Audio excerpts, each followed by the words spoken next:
नीरज चोपड़ा ने तोड़ी 90 मीटर की दीवार, डायमंड लीग में रचा इतिहास, गोल्ड से चूके लेकिन लोगों का दिल जीत लिया, सिल्वर सा दमका अपना देश का हीरो। कभी कभी कोई एक लम्हा पूरी एक पीढ़ी की उम्मीदों को आकार दे देता है। ऐसा ही एक लम्हा आया 16 मई की रात, जब कतर की राजधानी दोहा में भारतीय खेल इतिहास का एक नया अध्याय लिखा गया। डायमंड लीग के भव्य मंच पर नीरज चोपड़ा ने भाले को नहीं बल्कि करोड़ों भारतीयों के अरमानों को 90 मीटर के पार पहुंचा दिया। एक ऐसा आंकड़ा जो सालों से सिर्फ सपना था, एक ऐसा पड़ाव जो हर बार बस थोड़ा सा पीछे छूट जाता था। लेकिन इस बार नहीं, इस बार भाले ने हवा को चीरते हुए इतिहास को भेद दिया। 90.23 मीटर का वो थ्रो जिसने नीरज को भारत का पहला 90+ जेवलिन थ्रोअर बना दिया। वो नाम जो पहले ही ओलंपिक गोल्ड, वर्ल्ड टाइटल और डायमंड लीग की चमक में दमक रहा था, अब इस नाम के साथ जुड़ गया है वो आंकड़ा जिसका भारत को दशकों से इंतजार था। 90 पार, मील का पत्थर, जिसे अपने तीसरे थ्रो में नीरज चोपड़ा ने हासिल कर लिया। नीरज के इस थ्रो की खास बात सिर्फ उसकी दूरी नहीं थी, बल्कि वो सब कुछ था जो उस थ्रो तक पहुंचने के लिए पीछे छूट गया था। वो बार बार की कोशिशें, वो अधूरी उड़ानें, वो आखिरी मोड़ पर छूटी हुई जीतें। 2022 स्टॉकहोम में नीरज ने 89.94 मीटर फेंका था, बस 6 सेंटीमीटर से चूक गए थे।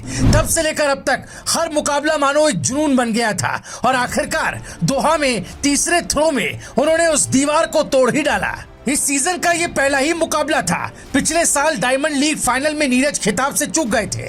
उसके बाद से लंबा ब्रेक, कोच में बदलाव, आलोचनाओं का शोर और पाकिस्तान के अरशद नदीम को लेकर पैदा हुआ विवाद, ये सब नीरज के इर्द गिर्द मंडराता रहा। लेकिन जब वो मैदान में उतरे तो सब खामोश हो गया। पहले थ्रो में 88.44 मीटर, फिर तीसरे में वो जादुई 90.23, ये वो था जवाब मैदान पर अपने काम से।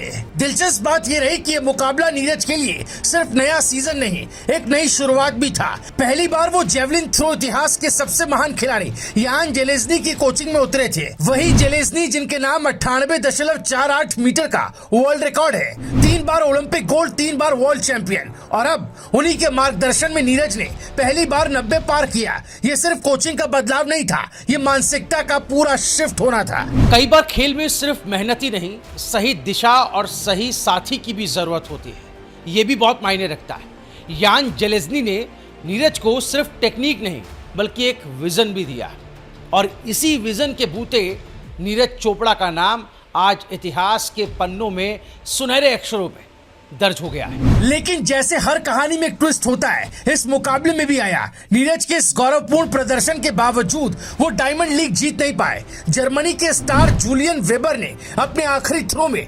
91.06 मीटर फेंकते हुए बाजी पलट दी और पहला स्थान अपने नाम कर लिया। संयोग से वेबर के लिए भी ये पहला मौका था जब उन्होंने 90 मीटर का आंकड़ा पार किया। लेकिन ये हार नीरज के गौरव को कम नहीं कर सकते, क्योंकि मुकाबला जीतना एक बात है, इतिहास बनाना दूसरी। नीरज के साथ भारत के किशोर जेना भी इस इवेंट में उतरे थे, लेकिन उनका प्रदर्शन फीका रहा। पहला थ्रो 68.07 मीटर और दूसरा 78.60। बाकी 3 प्रयासों में वो खुद को सुधार नहीं पाए और 8वें स्थान पर रहे। कभी कभी एक थ्रो सिर्फ खेल की जीत नहीं होती, पूरे देश की भावना बन जाती है, और इस भावना को नीरज चोपड़ा ने बखूबी जिया है। कहना गलत नहीं होगा कि खेल के मैदान में आज के दिन अगर कोई गोल्डन स्टैंडर्ड तय करना हो भारत के लिए तो वो नीरज चोपड़ा होंगे। आज नीरज सिर्फ एक खिलाड़ी नहीं है, एक प्रेरणा है। उनके थ्रो में अब सिर्फ पावर नहीं, परिपक्वता है। उनके हर रनअप में अब सिर्फ तकनीक नहीं, तपस्या है, और उनके हर उड़ते भाले में सिर्फ लक्ष्य को भेदने की भूख है। ये सिर्फ एक थ्रो नहीं था, ये एक इशारा था दुनिया को, आने वाली पीढ़ियों को, और उस हर युवा को जो अपनी हदों को पार करना चाहता है। अब भारत के पास 90 मीटर का हीरो है और नाम है नीरज चोपड़ा।